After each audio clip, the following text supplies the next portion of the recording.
Hello, कैसे हो आप सब। अरमान अभीरा के बारे में सोचना बंद नहीं कर सकता। वह कहता है कि चारू की जान खतरे में डालने के लिए वह उसे माफ नहीं कर सकता। वह उसके कृत्य से आहत महसूस करता है। कावेरी अभीरा का सामान जला देती है और अरमान से उसकी यादें मिटाने के लिए कहती है।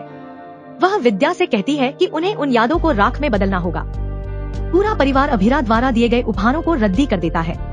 अरमान निर्दयी व्यवहार करता है और अभीरा का सामान जला देता है। रूही को दुख होता है, लेकिन वह अरमान के साथ खड़ी रहती है। अरमान कछुआ पत्थर देखता है। कमरा ढूंढते समय अभीरा को भी अरमान की याद आती है। अरमान को अक्षरा की बातें याद आती हैं और वह रुक जाता है। वह अभीरा को ढूंढने के बारे में सोचता है। जब उनका रिश्ता खत्म हो जाएगा तो अभीरा अरमान के बारे में सोचना नहीं चाहेगी। वह इस बात से निराश है कि अभीरा ने घर छोड़ दिया है, जबकि परिवार ने उसका समर्थन किया है। वह उसके बारे में जानना चाहता है। वह अभीरा को फोन करता है। वह कॉल नहीं उठाती। वह एक दलाल से मिलती है और उससे कमरा दिखाने के लिए कहती है। वह कहता है कि वह शादीशुदा है और उसे आसानी से कमरा मिल जाएगा। वह उससे उसके पति के बारे में पूछता है। अभीरा कोई भी विवरण प्रकट नहीं करना चाहता। आदमी घटिया हरकतें करता है। अभीरा अपने दोस्त से मिलती है और उसके साथ चली जाती है। वह उनकी आभारी है। उसे अक्षरा की बातें याद आती हैं। वह रोती है कि उसने अपने परिवार को फिर से खो दिया है। उन्हें पोद्दार परिवार की याद आती है। वह कहती है कि अरमान को उस पर भरोसा नहीं है। उसे इस बात का पछतावा है और कहती है कि अरमान कभी उससे प्यार नहीं कर सकता। जब बिजली कटौती से कमरे में अंधेरा फैल जाता है तो वह घबरा जाती है। रिया को एक मोमबत्ती मिलती है और वह उससे कहती है कि उन्हें अंधेरे में काम करना होगा। अभीरा समायोजित करने के लिए तैयार है। रिया उससे घर छोड़ने का कारण पूछती है। अभीरा ने पति और ससुराल वाले होने से इनकार किया।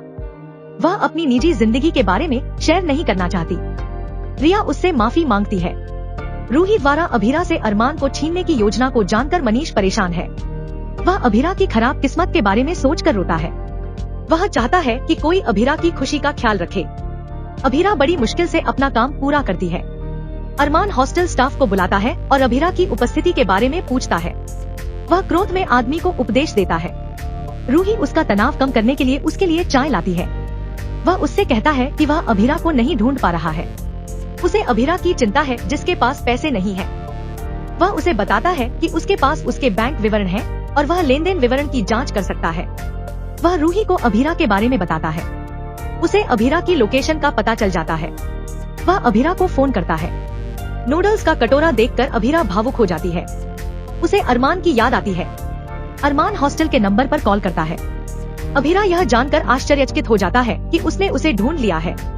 अरमान उससे जवाब देने के लिए कहता है। अभीरा उससे बात करने से इनकार कर देती है।